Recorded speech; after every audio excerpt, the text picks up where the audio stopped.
Hello and welcome to a new IMF review. Today we're going to review the movie Greyhound.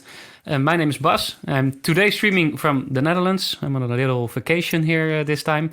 Joined by Koen from Romania.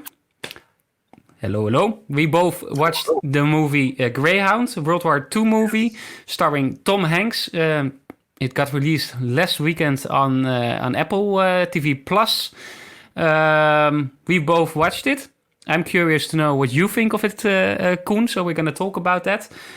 Before we get into that, for the people that don't know us, we are international movie friends. We talk here about movies, everything that has to do with movies, series. We review them, we rank them, we play movie games. Well, everything that has to do with movies and series, that's what we do here. Everything. If you liked it, anything. It can be anything. Everything. So if you like that stuff, hit that subscribe button and help us grow the channel. Makes us happy. Then we will get into the review now. As we do more often, we will start with a one-sentence non-spoiler review for the people that haven't seen the movie yet and don't want to be spoiled for seeing it. Koen, one-sentence non-spoiler review for Greyhound. What would it be? I hope this is not a non-spoiler. It should be. Longing for more. Longing for more. Oh, that's interesting. That's interesting. We will get into that. Longing for more. Mine is my one sentence non-spoiler review is once on board, it never stops. Ooh, that's a good one. That's a very good one. That's a way better one of mine. That's a nice one, yeah. So that's our non-spoiler review for the people that haven't seen the movie yet and don't want to be spoiled. Get out of here now. Then we will continue now with our spoiler review. Shall I kick it off, Koen? Yeah, And start. then you can join me in what you thought about it. Let's start with the beginning. What I liked about the beginning is that the movie right away starts in the action, so there's not really time to easily. It doesn't ease in, or exactly. Yeah, exactly. So you're right away in the action, which I really liked, because you see a bit of a cat and mouse situation between Tom Hanks' boat, the Greyhound, and the U-boat from the Germans. The Germans, yeah, exactly. Very interesting. You right away, what I found overall very interesting about this movie, that you right away see the mechanics of how the boat works and how everyone works together and has to work together, which I've really liked. So you're right away in it. You can really feel the tension right away. What I was a bit worried about is that they start with that the Greyhound gets accompanied by those planes. So they start ahead in time and then they make a jump back in time. I was a bit afraid that would give away already, or would take away a bit of the tension, because in 48 hours or something, they will be okay. So I was a bit afraid that would take away some tension. That's not. I think you misunderstood it then. That can be. Help me then. the scene you see is that they say 1942, and you see one of those planes flying above the convoy. Yeah. But it doesn't show you that they're fine. It just shows you the beginning of their trip, I think. The way I got it was that's the end of the trip, actually, where he also exactly, and then they jump back in time. Where you see when they leave and the whole thing that leads to that moment, more or less. I understand you, and maybe you're even right, but what I think they wanted to show you is they start with they want to make it really clear that these convoys are so dangerous to go on and to do, because they have the flight cover only till the first certain amount of hours. Yours makes way more sense. So maybe I did. You felt that because you made it really difficult for yourself. Like, oh God, how is it going to be? Yeah, exactly. I was a bit afraid. Like, why would they do that? Why do they already I give don't away think they that? did that. I think you got it wrong. I will have to look it back, or people that know it, let us know in the Let us comments. know. Maybe we were both But- wrong. I don't know. Yeah. Maybe that's the biggest compliment I can give this movie, and that gives already a bit away what my overall feelings are about the movie. Is that I never felt spoiled for the tension. I really still felt the tension the whole movie, even though I thought that I knew that they would be okay in the end. So that's a good compliment, I think. Yeah, a good compliment. Yeah, true. No, so I was right away pulled into the movie by that, and what I really liked is that from that moment on, it's one big thrill. It's just fast paced. It keeps going. There's all the time there's tension. You feel the tension of those U-boats. It was just like I said before, I really loved the mechanics of that boat. How Tom Hanks is more or less his character. I think his name is Harry. He's more or less the end of the boat stops. He's in the middle, and how they filmed that with the dialogue, but also the cinematography, that it goes back and forth, and there comes someone, and there comes someone, and he gives the orders, and he gives the orders, and the other guy, exactly, it's crazy. You can really feel like, oh, what a stress must be on that boat there over there. And what were your feelings about it? When he's outside and then he turns, and there are all these young kids that need an answer from him, and he's looking at them, and you see that he realizes, my God, these children are so young, I have to take care of them, and also he has to make decisions like split second. It's crazy. Yeah. Wow. And they really showed good attention of having no moment of rest. They did it very well with a little trick with the foot. That each time he skipped his foot, and that really got you right away. Like, okay, that's a good trick to show how high the pressure for him was. Exactly. And you feel every time you like Anna was also watching with me, and she was saying like, for the love of God, give the guy like eat something, There's no time. Yeah. No, it was the combination of the acting and the way they put the scenery and the cinematography, that it was really interesting. Just like the whole mechanics of that boat, I really found it very very impressive. You really felt part of it, for that matter. Yeah, for me the exactly what you say. Also the first time the whole movement, because you're exactly what you said, you're in from the start, and it leads up to, it takes actually quite long, I don't know, maybe 20 minutes, something, that they finally can do an attack or like a counter attack on that U-boat the first time, and they think they blew it up, but then not, and then you see, so that excitement is crazy to that point. It's really the fast pacing. And exactly to go from the guy with the sonar and to go with the guy with the microphone next to the captain and everything. Yeah. And then all these decisions, you realize also this guy must be a hero, like to be able to switch and to. Because the only thing he does is listens. Yeah. To his crew, and he's watching out of the window. And you see his other, you see his crew members looking at him like, "What are you looking at, man?" Like you can't see the U-boat if he's underwater. Yeah. And then the moment they blow it up, the first one, and the whole sea is red. I was wondering why you think it's red. My girlfriend was thinking it's because of blood from the people. But no, I think they said it. It's the oil, because they were looking for oil and for debris. So But I loved at that scene. By the way, I loved. Well, this is typical. This movie was typical Tom Hanks. Yeah, it was tailor made for Tom Hanks. He was like thinking of the souls on board of that exactly. U-boat. I loved that, how the way they portrayed it, the whole boat. And he was one guy said, I think, that's 100 Nazis less or something. He said, 100 souls. Exactly. It was very nice done.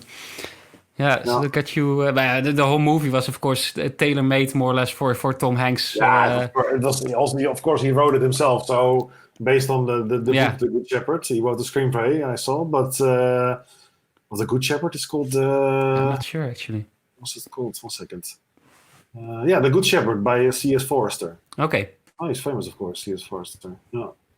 No, but it's tailor-made for Tom Hanks. It's also the story with I'm not sure, it's not his wife, it's his girlfriend that he wants to marry. So also that love kind of thing is really classy Tom Hanks. Yeah, it is. But if I have to have one criticism about this movie, I feel like, okay, they either did too little with that little storyline. It's just like, okay, we make this setup, and now you're finding sympathetic, and there we go. So it was a bit too easy for my sake. So they did or too little or too much. So I would say maybe just leave it out. For me, that didn't really add. No, but you don't think so? You don't think that the cute thing was when he had the thing with his feet that he had the sandals from her?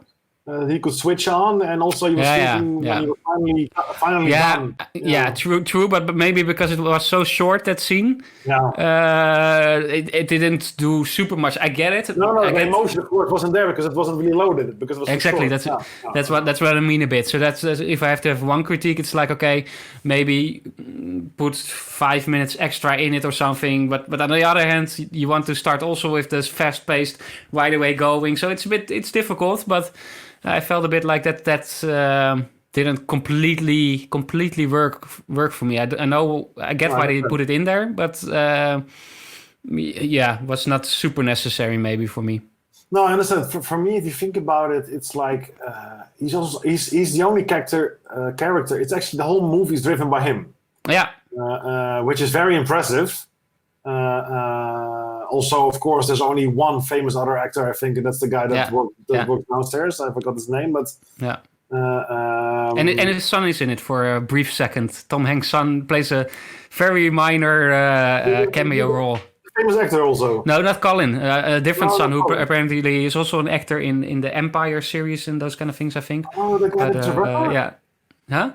The guy, he has one son is Colin, and the other one is a rapper I know. Okay, and maybe it's that guy. That could be. He has short hair, really short. Yeah, he has more or less almost bald hair. Yeah, that guy. He's a rapper. Okay. What role does he play? I think he played the Sonar Evening Squad guy, more or less. Oh, okay. Oh, that's funny. No, for me, like the movie is the fast pace of the movie is insane. It's you're in it from the start immediately. Yeah. And it sucks you in a bit like Spielberg can do normally. Yeah. And but the funny thing is, the trailer we both said wasn't so interesting. Nee. And also, you were commenting on the sounds of the U-boats. Yeah. Those sounds weren't in the movie at all. Nee, so I really don't get why they put that sound in there. It was unnecessary. It's stupid. The guy for sure from Universal, God knows who makes it. But no, the sounds, also the soundtrack. Yeah. Wow, it wasn't. I thought it was Hans Zimmer, because the main soundtrack, that beautiful like war memorial scene, was very stolen in a way, or not stolen. It sounded very much like the Pacific or Band of Brothers from Hans Zimmer. Okay. Also with Tom Hanks, of course, one of them at least. And the other one, I think, was he produced. But it was, was it Aaron Schneider? No, that's the director. Was I good? But I don't know the name, but I forgot it. It's like a protege guy that also works with Hans Zimmer, so that's why it sounded similar. Yeah. Okay. Yeah. The music for me also was so impressive, and it carried the movie very good, and got you really into it. And it was. I think it's one of the best war movies I've watched in a long time. Yeah. Yeah. Oh, what you want to say? Yeah, also the visuals I was quite impressed by already quite in the beginning. I felt like it almost looks like they shot this movie really on sea. Yeah, I also wonder how they did this. Yeah, it was sick. Yeah, and then with the torpedoes that came in the water, and you really felt the threat. And and the crazy. I didn't even know. I like to study a lot about the World War II. Yeah, but I didn't know. I forgot that we had already these kind of battleships in those times. I thought we had way worse ones and smaller ones. But when they have to do those out of the blue turns, when they go like this through the water, it's crazy. Yeah. They just scraped that boat. Also, those scenes are very impressive, mate. Yeah. And it's of course also great that you never really see the enemy, actually. It's always this invisible enemy, and I think that works really well for this movie, actually. And what they did do well is have that mocking voice through the intercom. Oh, that was crazy. Greyhound! It was crazy because you really feel like, get that guy. for me, if you say like I can talk a way more about this, but let me keep it a bit more to the point. The pace of this movie was insane, very good done, and really grabbed you. Yeah. And exactly what you said. Like once you're bored, you go. You never. It doesn't leave you. And classical Tom Hanks, his character is perfect again. There are only 2 points of critique that I would say that I thought about it more, and I don't mind now anymore. The first thing was I was a bit upset. I was a bit disappointed it was already over because I wanted more, but it was perfect. Yeah, it was. This is the convoy. That's it. Often nowadays, I find movies. Very often, I find movies a half an hour too long. I feel like this could easily have done without half an hour. This movie was like so. That's one thing. The only critique point then that I would have liked to see a little bit differently. They had this epic, creepy German commander, captain from the main U-boats. I think that was like directing the other U-boats, the Wolf. And okay, the way they blew him up was insane, but it was a bit. I would have wanted a bit more epic revenge scene, like bit too anticlimactic, maybe. A little bit, yeah. Like the action itself was really cool, still, and it was really epic how they did it, but not. I get what you mean. It was suddenly over. Yeah, it didn't feel like it didn't. Yeah, but at the time I did it. Yeah, a little bit. Yeah. I agree with you. Yeah. But again, I do feel like at least the length of the movie was perfect, because otherwise it would have started dragging a bit. And no, it was good. It just because it was so good. As a compliment, you wanted more. You wanted to. Yeah. Yeah. No, I think that sums it up quite well. Yeah. It was of course a bit of a small story. It's just this isolated story within the big World War II. The funny thing is, I watched a documentary some years ago with by Jeremy Clarkson, the guy from Top Gear. Okay, yeah. His father, or I think his grandfather then, was also in the Arctic, because they call it the Arctic Convoy. So they had. What a lot of people don't know about Second World War is that the Germans only lost in Russia, not because of the winter, mainly because of the Americans sent them guns, ammo, even planes. They sent them through the Arctic Convoy. Yeah. And so these convoys, you saw also at the end, I think 72,000 soldiers died because of this. But if they didn't do this, we would have never won the war. Yeah, definitely. But it's a small story because it was just this guy's first trip, also his first trip, like a pro,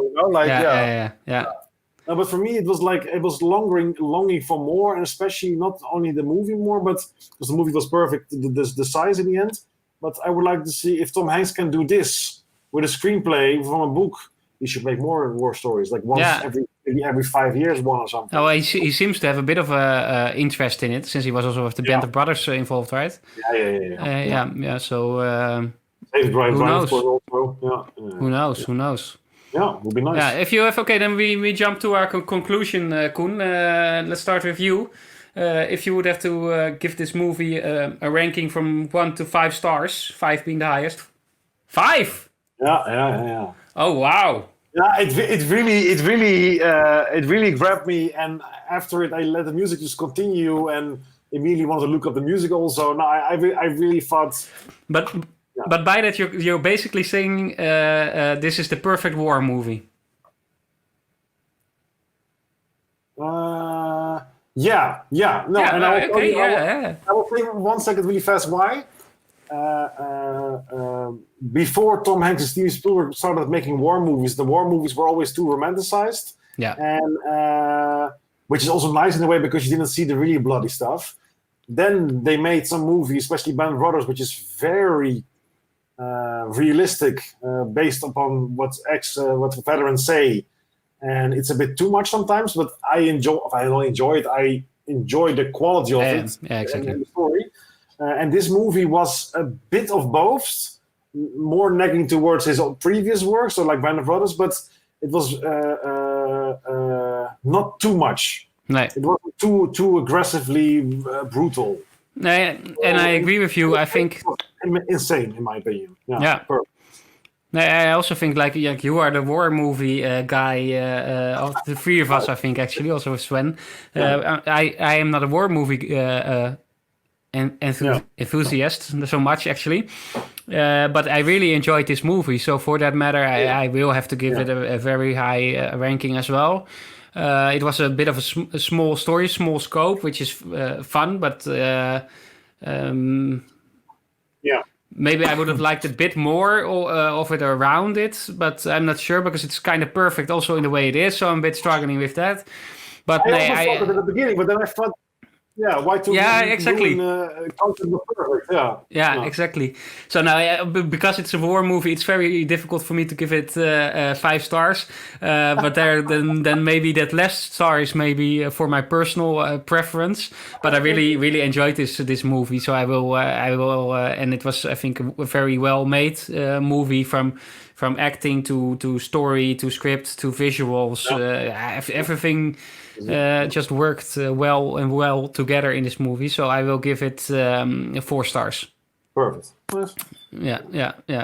So this is one, I think, if you watch this in an IMAX with a very good sound system, you would have walked out like, my God, what happened? That's the thing. I watched this movie on my little MacBook Air laptop, and it still really worked. So if you see this one on a big screen or even a little bit, I have a big 4K television, so I could watch it with better sound at least. But exactly. Still. But even on a small screen, it worked. Okay, so that wraps up our review of Greyhound. Of course, we are curious what you guys think about this movie if you've seen it. Let us know in the comments what you thought of it. Are you just as enthusiastic as we are, or maybe a bit less? Let us know in the comments. Also, let us know why. And if you like this video, if you like the way we talked about it, hit that like button. And if you're not subscribed yet and you want to hear us talking more about movies and series and all that kind of stuff, also subscribe to the channel.